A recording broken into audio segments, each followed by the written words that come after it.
note there, and they're going to have extra crews extending their hours, taking a live look there. I believe that's our Myrtle Beach camera. We were seeing the waves kind of churning up yesterday. They're continuing to see those storms today. Brian, what's the latest track on this? Well, the storm is right now, it's offshore South Carolina, and it's kind of sitting, just drifting to the east at 5, kind of pulling away from the coast. It's not presenting nearly as ominously as it was yesterday. We're not seeing the big rain bands arcing in. There are a few good ones in the Wilmington area, another one by the Outer Banks, but it's over on warm water now off the coast of South Carolina, and has the next 24 hours chance to strengthen a bit before it begins pulling northward and it becomes more of a land-based storm moving northward into our area. Some good rains overnight, certainly nothing to be overly concerned about in the Wilmington area or the Outer Banks, but again, these barrier islands are very sensitive to things like storm surge and flooding, so we got to watch those pretty closely.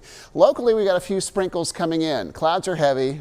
Don't expect to see the sun till at least late Friday from here on out. A good cloud cover, temperatures in the low to mid 70s, and a northeast breeze. That's going to keep our temperatures down today.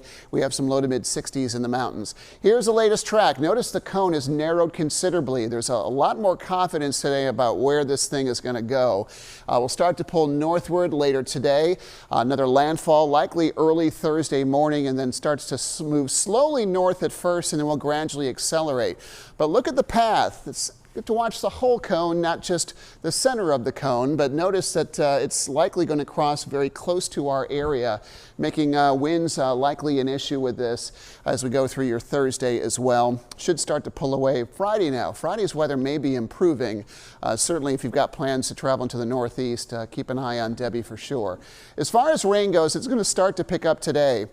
There are a few isolated showers around already, and we'll see them start to pick up in coverage once we get into the afternoon. Some of these rains, especially this afternoon, could produce some heavy tropical downpours. I think those are most likely going to fall in the Triad today, but could quickly produce 1 or 2 inches of rain. This is a very good look at what the radar might look like by the time you're waking up tomorrow morning. Temperatures will be in the 70s.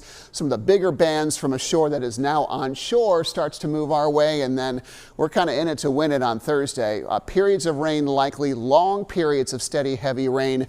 It may die down from time to time depending on how these bands begin to move, but even the mountains and foothills have a chance to see substantial rains from this, especially later Thursday as the storm begins to pull into our area. By late Thursday evening, early Friday morning, the center of the storm moves in. This is likely when the winds will be strongest, and then it starts to pull away early Friday. The winds itself, I don't think, are going to cause damage like you would normally think of damage from a landfalling hurricane.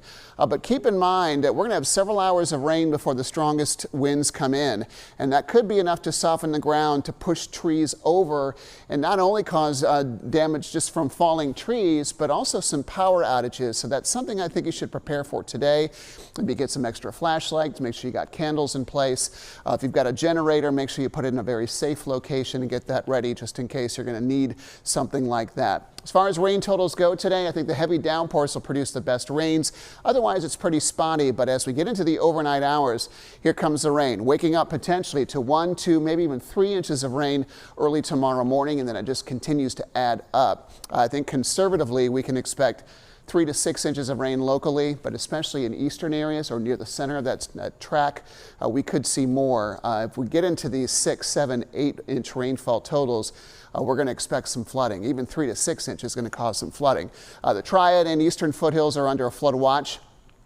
Beginning this morning, continuing through Friday into Friday evening. Locally today, the best rain chances will be in the Triad. I have impact icons up for that flood watch that goes into effect at 9 o'clock this morning.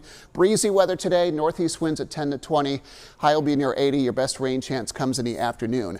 Lower 80s in the foothills today should be a little warmer with less of a rain chance in the Triad, maybe even a few breaks in the clouds, and about a 40% chance for late day showers in many of our mountain locations. 7 days, we're cool, we're windy tomorrow. Gusts up to 40 will be possible, and again, watch for power outages.